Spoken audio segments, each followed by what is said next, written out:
Avivamento. Amém, igreja? Hoje havia um incendiário dizendo Quantos aqui estão preparados para ouvir a palavra do Senhor? Ô, glória! Quantos aqui querem ser cheios do Espírito Santo? Gente, ser cheio do Espírito Santo é maravilhoso. Ser cheio do Espírito Santo preenche a nossa vida como nada mais nesse mundo pode preencher. E saiba que a vontade de Deus para mim e para a tua vida é de nos encher. De nos encher a tal ponto que outras pessoas venham usufruir desta unção que está sobre nós, dessa unção que nós carregamos. Amém?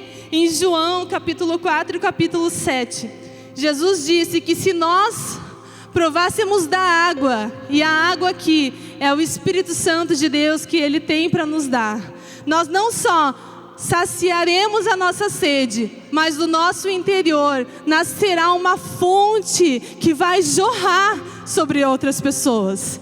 Quem quer ter essa fonte dentro da sua vida, dentro do seu coração? Quem quer que as pessoas te procurem para que você possa derramar dessa unção que está sobre você? Meu Deus, gente, só eu que quero. O Espírito Santo vai te encher nessa noite como você nunca foi. Se nós queremos ser cheios do Espírito Santo, nós temos que entender que nós precisamos derramar dessas águas nas outras pessoas. O Espírito Santo, ele não vai fluir em nós se a gente for uma poça ou se a gente for um lago, porque ali ele vai se aquietar. O mover do Espírito Santo em nós, que nos enche, que nos preenche, que nos cura, ele está ligado e condicionado a uma vida que jorra, a uma vida que se entrega, a uma vida que se doa. E quanto mais você dá, mais o Senhor te enche.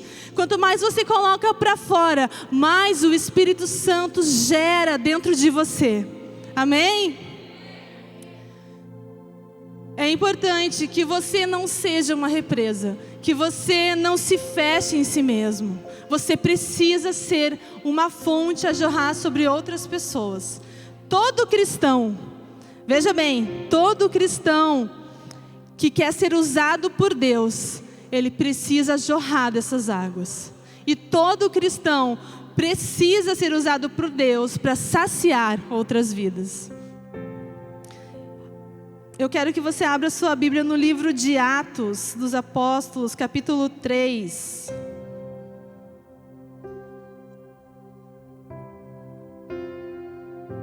Gente, todo aquele que quer ser cheio do Espírito Santo, preste atenção. Todo aquele que quer transbordar dessas águas. Não importa se é um novo convertido ou se tem mais de 50 anos de caminhada com Deus, ele precisa fluir. Se ele não fluir, o Senhor não vai encher. E muitas vezes, gente, eu tô cansada, eu tô estressada e eu tô sem vontade de ser instrumento de Deus. Gente, eu sou ser humano normal, igual vocês, e nem sempre eu tô afim. Mas quando eu me sento e quando eu me conecto com aquela pessoa e o Espírito Santo de Deus me usa para ministrar aquela vida, eu saio tão cheia, tão renovada, que às vezes eu saio até mais cheia do que ela, porque às vezes ela nem creu, mas eu estou crendo no que eu estou falando. Então, gente, se você quer ser renovado por Deus nessa noite, se você quer ser cheio de Deus, se permita ser usado por Ele. Amém? Antes de nós ler então Atos 3, eu quero falar um pouquinho de Atos 2. Em Atos 2 nós vemos ali uma igreja cheia do Espírito Santo de Deus. Amém? E veja bem, estar cheio do Espírito Santo de Deus é estar cheio de poder. Em Atos 1:8 diz o quê? Vocês receberão poder quando descer sobre vós o Espírito Santo de Deus. Para que, gente, esse poder? Para serem minhas testemunhas, para mostrarem ao mundo quem eu sou, o meu reino, o meu propósito para os homens. Então nós vemos ali em Atos 2, eles recebendo esse poder, e vivendo uma vida maravilhosa. A igreja de Atos 2 é uma igreja de gente feliz. É uma igreja, pode ler o texto. Viviam com singeleza de coração, com alegria, com amor. É uma igreja cheia do fruto do Espírito. E agora, gente, em Atos 3, onde nós vamos ler o texto, nós vamos ver essa igreja cheia do Espírito Santo de Deus, essa igreja feliz, fluindo para fora das quatro paredes. A princípio, para um homem, mas depois ele vai alcançar milhares de vidas. Amém? Vamos ler então o texto. Atos capítulo 3. Pedro e João subiam ao templo na hora da oração, a nona. E aconteceu que um homem aleijado de nascença estava sendo carregado para a porta do templo, chamada Formosa. Todos os dias o punham ali para pedir esmolas aos que entravam. Quando viu Pedro e João que iam entrando no templo, pediu-lhes uma esmola. Fixando nele o olhar, preste atenção, fixando nele o olhar, Pedro, acompanhado de João, disse: olhe para nós. Verso 5, e ele ficou olhando atentamente para eles, esperando receber alguma coisa. Então Pedro lhe disse: não tenho prata nem ouro, mas o que eu tenho, isso eu te dou. Em nome de Jesus Cristo Nazareno, anda. E pegando-o pela mão direita, levantou-o. Imediatamente os pés e tornozelos do homem se firmaram. E ele, dando um salto, colocou-se em pé. Então começou a andar e entrou com eles no templo, andando, saltando e louvando a Deus. E todo o povo o viu andando e louvando a Deus. E reconheceu-o como o mesmo que se assentava pedindo esmolas à porta formosa do templo. Assim, diante desse acontecimento, todos ficaram cheios de espanto. Até aqui. Gente, Pedro e João são judeus. E eles mantêm ainda alguns costumes judaicos. Entre eles, orar 3 vezes ao dia. Vocês oram muito mais, né, gente, do que 3 vezes ao dia, eu tenho certeza disso. Né? 3 vezes ao dia, na chamada hora terceira, que era às 9 da manhã, na hora sexta, meio-dia, e na hora nona, que era às 3 da tarde. Sendo, gente, que às 3 da tarde era a oração que mais enchia o templo, porque nesse horário eles faziam sacrifícios também. Então Pedro e João já são crentes, né? Continuam mesmo assim com o costume de ir ao templo, porque eles são judeus também. E ali diz que eles estão indo, e eles vão entrar pelo templo, pela porta formosa. E o texto diz que todos os dias eles colocavam ali um coxo, uma pessoa que não tinha como viver, a não ser pelas esmolas, pela caridade dos outros. E lá está um homem mendigando. Pedro e João estão entrando no templo, pela porta formosa, e o homem faz como todos os passantes por ali, estende a sua mão, pedindo uma esmola. E Pedro, gente, é aí que faz a diferença, né? Porque há uma dinâmica muito interessante nesse momento. Eu sempre digo, né, que nós somos diferentes, nós não somos normais. Nós somos cheios de Deus. E quem é cheio de Deus não age como todo mundo age, né? A gente é diferente, a gente é especial. Porque Cristo vive em nós, então nós nos movemos, nós agimos como Cristo age. E o texto diz ali, qual seria a dinâmica comum? Seria a pessoa passar por ali, o coxo estender a mão, tu puxar uma moedinha, jogar na mão dele e entrar no templo. Mas Pedro e João chegam e o texto diz que a primeira coisa que eles fazem é fixar os olhos naquele homem. Gente, a primeira coisa que alguém cheio do Espírito Santo faz diante do sofrimento alheio, diante da dor alheia, é não passar simplesmente, é não ignorar aquilo, é parar, é se conectar, é olhar nos seus olhos. E Pedro ali para se envolver, tanto que ele faz um convite para que o homem também olhe para ele. E ele diz: olhe para nós. Então ele levanta os olhos e fixa os olhos neles, esperando receber alguma coisa. E Pedro ali, gente, naquele momento, está estabelecendo uma conexão com ele. Pedro está conhecendo ele e também convidando ele para que o conheça. E a primeira coisa que nós temos que fazer, se nós queremos ser instrumentos de Deus, e nós temos que querer isso, nós precisamos querer isso, é não deixar assim que as pessoas passem na nossa vida como qualquer uma.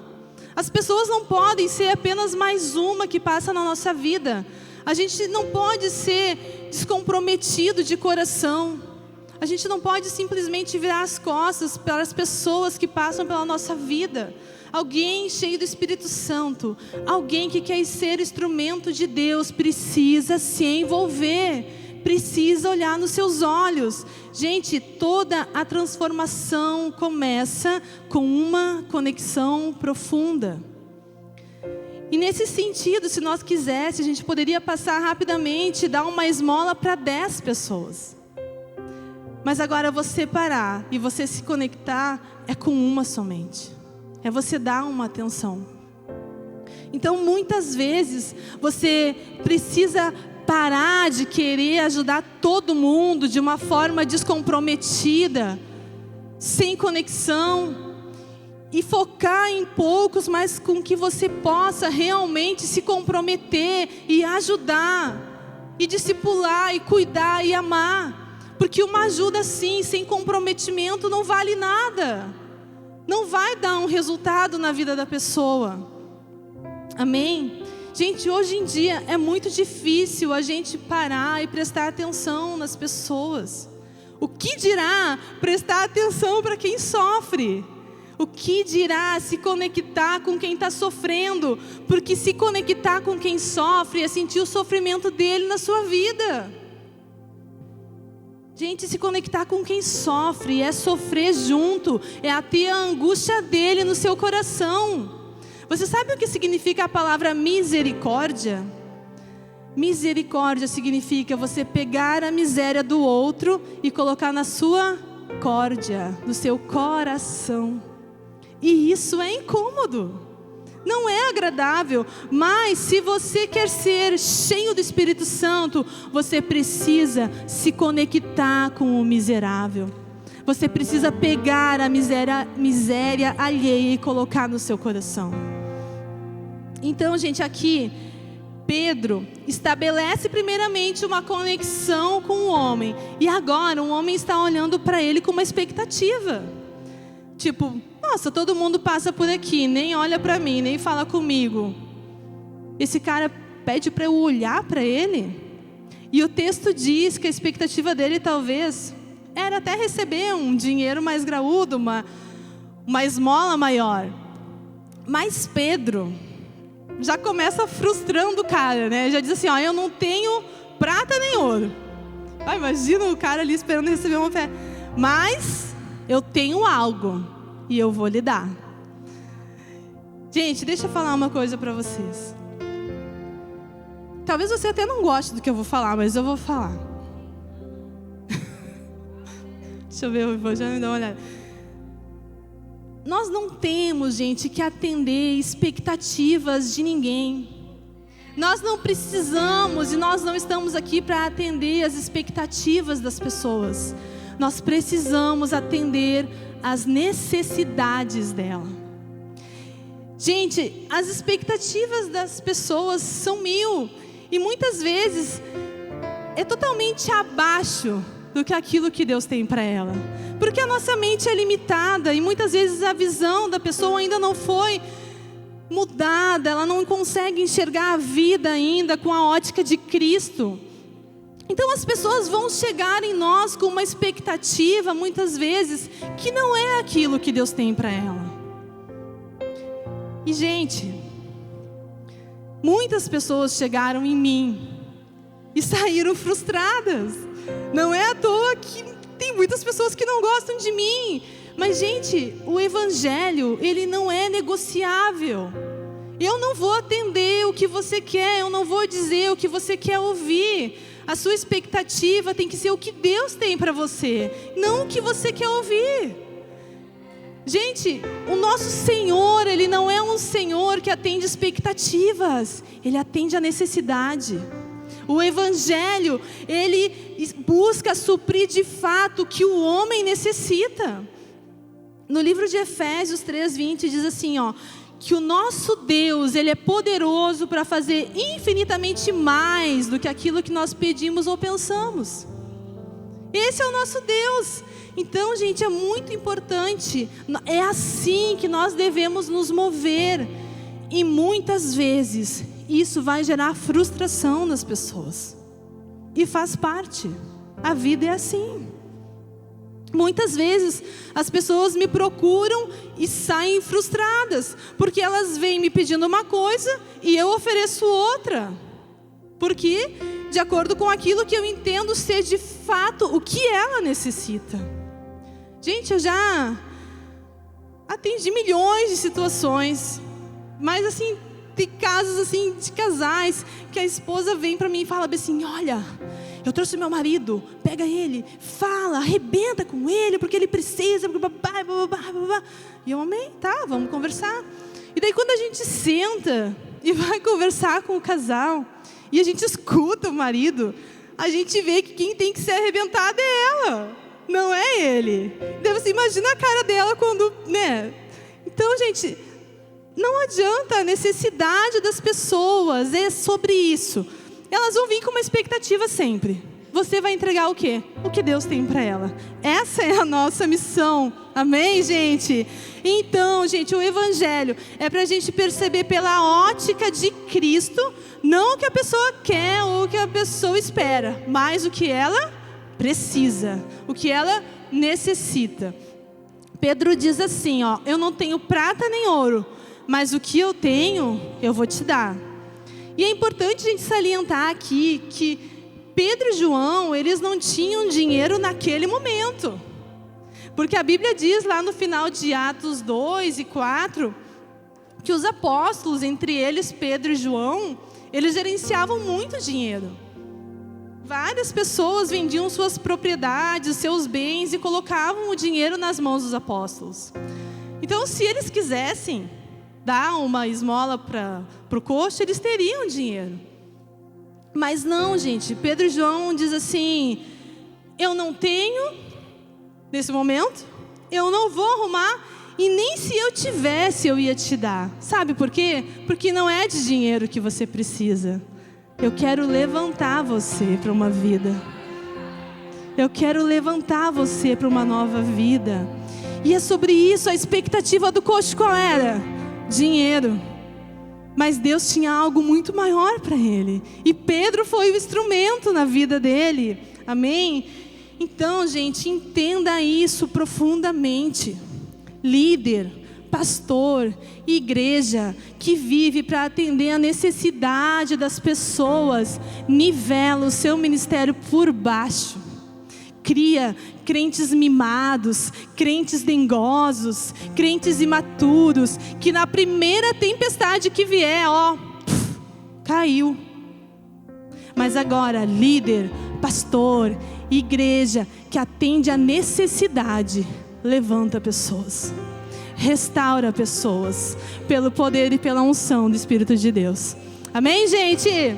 Agora, vamos lá. Pedro fala o seguinte, eu não tenho prata nem ouro, mas eu tenho algo, e eu vou lhe dar. E isso, gente, é importante você entender. Todo o crente tem algo para dar. Todo crente tem algo. Você carrega algo, você não pode simplesmente agir diante da dor alheia como se você não tivesse nada para oferecer, gente. Quem tem terá mais. Quem não tem, até o que tem lhe será tirado. Baseado em Mateus capítulo 25, na parábola dos talentos, quando ele diz que alguém que tem e age como quem não tem, até o que tem perde. Então, gente, na verdade, o Senhor, Ele nos dá recursos, Ele nos dá talentos. Todos os seus servos, todo aquele que é crente em Cristo, já tem alguma coisa na sua mão. E essa coisa, ela vai crescer na medida que você usar. O que diz ali?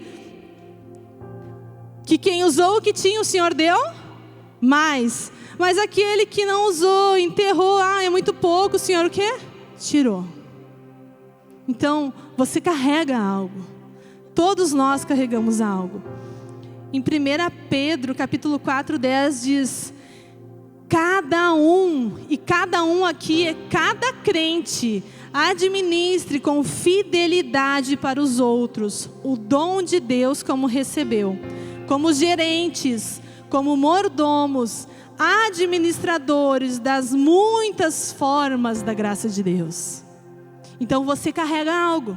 Se você é crente, se você é servo do Senhor, você já tem algo na sua mão. E gente, aqui nós vemos que Pedro especialmente tinha o quê? Poder para curar. E nós também temos poder para curar. Porque o mesmo Espírito que se move em nós, era o Espírito que se movia em Pedro.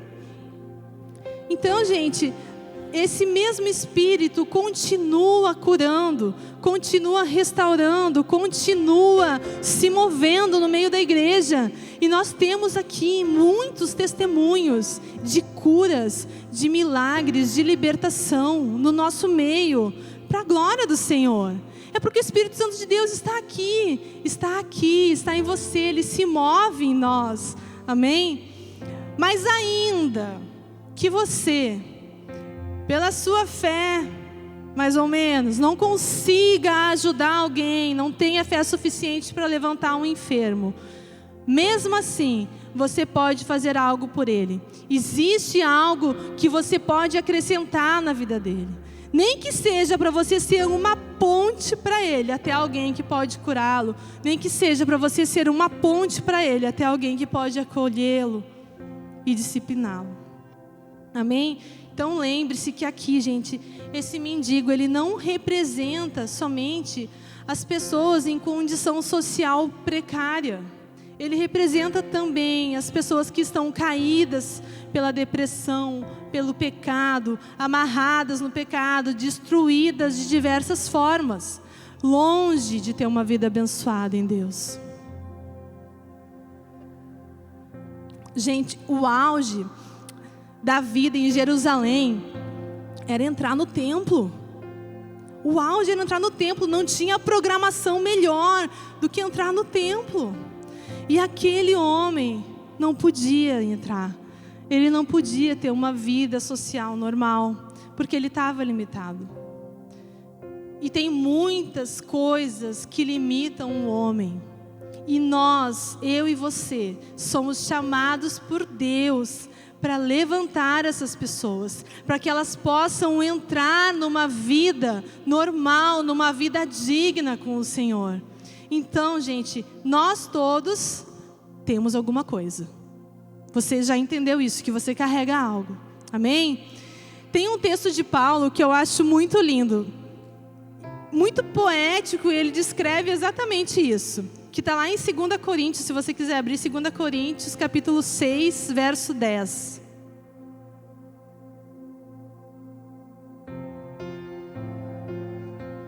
Diz assim, nós somos entristecidos pelas coisas que vêm de fora, mas nós estamos sempre alegres. Nós somos pobres, mas nós enriquecemos a muitos. Nós não temos nada, mas possuímos tudo. Gente, essa é uma descrição perfeita de alguém que é cheio do Espírito Santo. Que mesmo, gente, diante das tristezas da vida, ela consegue estar sempre alegre. Que mesmo desprovida de recursos, ela consegue enriquecer aos outros. Porque o Espírito Santo habita nela. Amém? Gente, e essa experiência é fantástica, porque eu já vivi isso. Muitas vezes eu estive diante de situações que eu falei, meu Deus. A Jenny, meu Deus. Eu não tenho como ajudar essa pessoa, Senhor. Eu não tenho como ajudar ela nessa situação. Eu sou desprovida de recursos para ajudar ela. Mas daí o Senhor, Ele te ilumina. Ele te faz lembrar de alguém, de alguma coisa, de alguma situação que pode ajudar ela nessa situação. Porque, gente, é exatamente esse texto, porque mesmo nós desprovidos de recursos, nós conseguimos enriquecer os outros. Mesmo nós não tendo nada, nós temos o Senhor, e Ele vai prover tudo o que ela precisa. Então, gente, o teu Deus, Ele é rico de recursos, Ele é rico de poder, de unção, e se Ele quiser, Ele vai prover. Amém? Nós vivemos como quem não tem nada, mas quem possui tudo. Pedro diz assim, ó, eu não tenho dinheiro não, tá, meu filho, mas eu tenho algo, e eu vou te dar. Então, no verso 7 ali, onde nós estamos lendo em Atos 3, Pedro vai dizer assim, ó, olha só o que Pedro vai fazer. Ele vai pegar um homem pela mão direita. E isso me chamou muita atenção, né? Por que Lucas, né, colocou ali, quando estava escrevendo, que foi pela mão direita? Fazia alguma diferença se é esquerda ou não? Fazia, gente. Por quê? Porque a mão direita simboliza na Bíblia força. Simboliza autoridade. Então, assim, ó, tem vários textos que falam sobre isso, mas tem um que eu gosto mais, que é Isaías capítulo 41, 10. Eu pedi para eles colocarem no telão. Isaías 41, 10. Olha só. Por isso não tema, pois eu estou com você. Não tenha medo, pois sou o seu Deus. Eu o fortalecerei e o ajudarei. Eu o segurarei com a minha mão direita, vitoriosa. E daí no verso 13... Mudei, aí. Pois eu sou o Senhor, o seu Deus, que o segura pela mão direita e diz a você, não tema, eu o ajudarei. Gente, eu, Deus, pego você com a minha mão direita, na sua mão direita. O que significa isso? Eu te dou força. Então, gente, quando Lucas diz que Pedro pegou o coxo com a mão direita, ele está dizendo que Pedro estava empoderando aquele homem, estava fortalecendo aquele homem, estava ajudando ele a ter forças para se levantar. E, gente, essa é a nossa missão. A nossa missão aqui não é carregar as pessoas uma vida toda para que ela seja dependente de você. Que ela seja dependente sempre da sua ajuda, seja espiritual, seja emocional, seja financeira. Não, gente. A nossa missão é levantar as pessoas para que elas se emancipem para a vida, para que elas se fortaleçam. Pegar elas pela mão direita e levantar, gente, para que elas sejam fortes para viver. Amém? Não que elas sejam eternamente dependentes de você. Primeiro, então, o que acontece aqui, gente? Essa cura, ela é processual. Primeiro, Pedro vai se conectar com ele. E depois, Pedro vai lhe falar ao coração. O que Pedro fala ali? Em nome de Jesus, levanta e anda. E ele levantou e andou? Não. Ele não, gente, ele só vai levantar quando Pedro pega ele pela mão e o ajuda a levantar. Mas então do que serviu Pedro falar, levanta e anda? Gente, toda a restauração, ela começa no coração e na mente. Imagina se Pedro chegasse ali, metesse a mão nele e puxasse. O que o cara ia pensar? Meu Deus, tá louco? Isso é uma pegadinha? Então, gente, é preciso primeiro ministrar a mente, o coração. Teve uma vez que uma pessoa me pediu para mim orar por uma irmã no hospital, pela tia dela. E eu amo fazer visitas em hospitais, né, gente? Eu sou capelã, eu gosto de hospital, gosto de UTI, gosto desses lugares assim. E daí, eu prontamente, eu vou, ora por ela. Ela estava muito enferma, muito doente. E daí eu fui, né, no hospital. Chegando lá, no quarto dela. Bati, abri, no quarto tinha ela e mais alguém. E eu falei, fulaninha, sou eu, o que tu quer? Daí eu, é que a sua sobrinha pediu para eu vir aqui, lhe trazer uma palavra, orar pela senhora. Não quero oração, não quero ajuda, pode ir embora. Eu, meu gente, como assim? Nossa, mas é óbvio, gente. Ela não foi ministrada na mente e no coração. Se a sobrinha dela tivesse falado, olha só, tia, pedi para a pastora vir aqui, orar contigo, te trazer uma palavra, ia ser totalmente diferente. Eu chego lá, com a maior... Não quero ajuda não, pode ir embora, vai. Bem assim, gente. E eu, tá bom, né, vou lá. Não perdi a visita, né, fui visitar outras pessoas que estavam lá. Mas é isso, gente.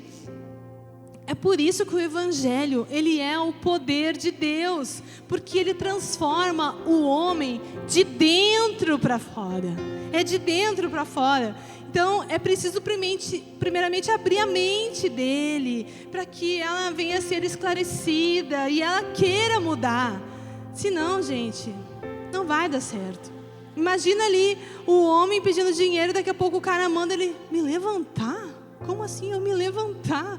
Não faz sentido.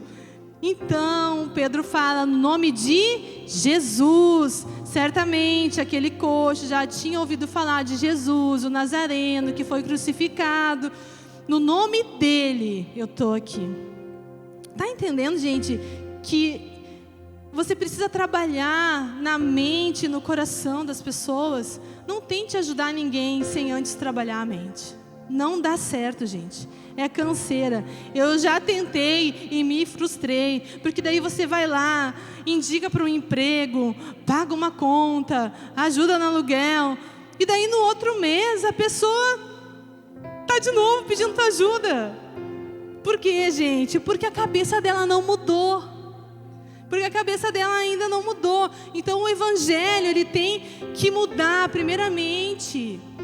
E o coração, primeiramente. E o coração. Amém? Então, gente, veja, Pedro segura ele na mão e o ajuda a levantar. E observe agora que o homem, ele está se esforçando também para se levantar.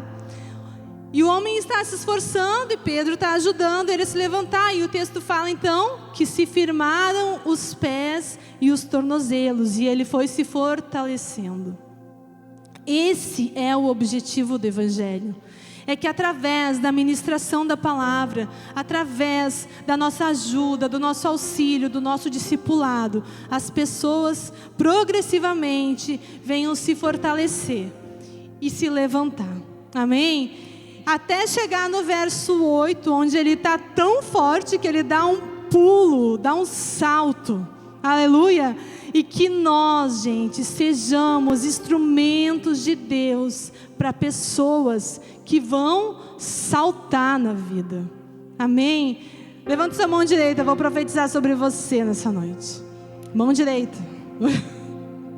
Em nome de Jesus, eu profetizo que você vai ser instrumento de Deus para levantar pessoas que hoje estão paralisadas, pessoas que estão derrotadas, para que elas deem um salto na vida. No nome de Jesus, receba isso. Você é um instrumento de Deus, você vai ser usado por Deus. Pessoas vão vir até você buscando ajuda, e você vai derramar da fonte que está no seu interior, que é o Espírito Santo de Deus. Amém? Gente, interessante aqui é que esse homem, ele já tinha mais de 40 anos. Era um homem que nasceu aleijado, e naquele tempo, um homem com mais de 40 anos já não tinha mais muito o que fazer. Mas mesmo assim, com o poder do Evangelho de Deus, ele foi restaurado, foi levantado e restabelecido no Senhor. E o texto, gente, encerra dizendo que ele deu um pulo e entrou junto com Pedro e João no templo, cantando e louvando a Deus. Aquele homem que ficava à margem, que ficava na porta, agora ele entra junto. Aleluia. Aqueles que ficam à porta, que ficam à margem, eles vão viver uma vida abençoada conosco. Eles vão viver uma vida em família junto conosco. Eles vão cultuar a Deus junto conosco e vão ter uma vida digna junto conosco. Ele entrou com Pedro e João no templo, saltando e louvando a Deus. Gente, e todo mundo ficou pasmo. Meu Deus, o que está acontecendo? Gente, nós conhecemos esse cara. Ele é aquele homem que estava há anos na Porta Formosa. Meu Deus, o que aconteceu? E quando o povo veio para ver, o texto fala que ele se apegou em Pedro e João, dizendo: foi ele aqui, ó, foi ele aqui. E o povo veio, e o povo ficou em cima de Pedro e João, olhando fixamente para eles. E observe, gente, que Pedro e João começaram dando atenção para uma pessoa. Porque muitas vezes a gente quer ter um grande ministério, a gente quer que multidões nos escutem. Mas na primeira oportunidade que a gente tem de se conectar com uma pessoa, a gente despreza. Saiba, gente, que a porta para que coisas grandes aconteçam na sua vida é ser fiel no pouco. A chave, gente, para que multidões te ouçam é você dar atenção para uma pessoa. Amém? E ali estava agora, o louvor pode subir. E ali estava agora uma multidão fixando os olhos em Pedro e João. Tudo porque Pedro e João fixaram os olhos em uma pessoa, em um homem. E daí Pedro fala: ei, se vocês quiserem acompanhar, está no verso 12. A gente não leu, está mais adiante. Ei, varões israelitas, por que vocês estão olhando para nós como se nós, por nosso próprio poder ou força, tivéssemos feito isso? Não foi nós que fizemos isso, não. Sabe quem foi que fez? Foi Jesus de Nazaré. Aqueles, lembra que vocês pediram para ser crucificado? Pois é, gente, Ele ama vocês ainda. E eu estou aqui no nome dEle, porque Ele quer transformar a sua vida. Esse é o amor de Jesus por nós. Amém? Então, gente, quando nós somos instrumentos de Deus, pessoas começam a olhar para nós em busca de respostas, em busca de ajuda, e nós apontamos para quem? Para aquele que era, para aquele que é e para aquele que há de vir, para aquele que tem todo o poder, para Jesus, porque é tudo sobre Ele, não é sobre nós. Gente, esse Jesus, é esse poder que está em você, que habita em nós. É esse poder que nós temos e nós precisamos jorrar dele para outras pessoas. Você precisa deixar essa fonte jorrar de você. E o texto fala, gente, que naquele dia mais de 2.000 pessoas se converteram. Tudo porque ele se conectou com quem? Com uma pessoa. Uma pessoa. Gente, ouça isso. Muitas vezes, uma pessoa que você vai ajudar vai ser a porta para que coisas grandes venham sobre a sua vida.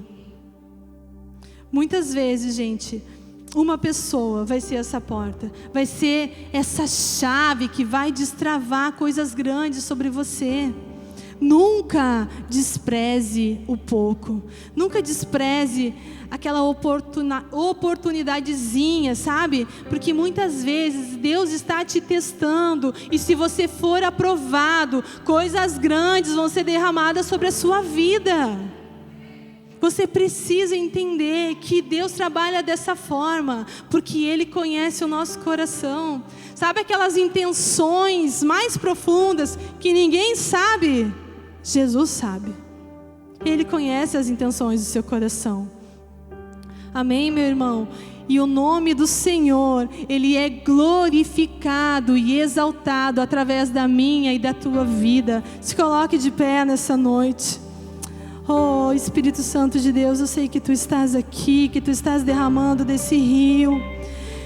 Meu irmão, eu não sei hoje qual é a sua situação. Eu não sei se hoje você se encontra na mesma situação daquele coxo que está há anos caído, sem conseguir se levantar.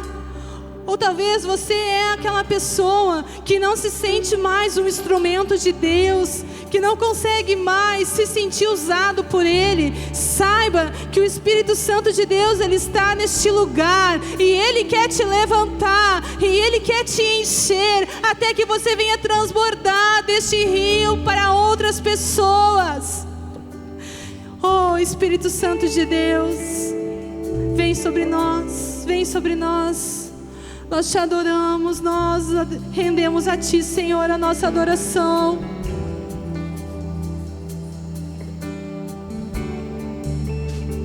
Adora o Senhor com essa canção.